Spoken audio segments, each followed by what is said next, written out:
Good morning mga pinagpala. Ngayon napansin ko lang, yung aming puno ng bayabas ngayon sa tabing bahay namin ay sobrang dami na palang bunga na nahinog.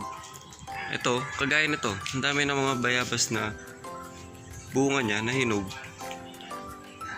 at hindi naman halos napapakinabangan.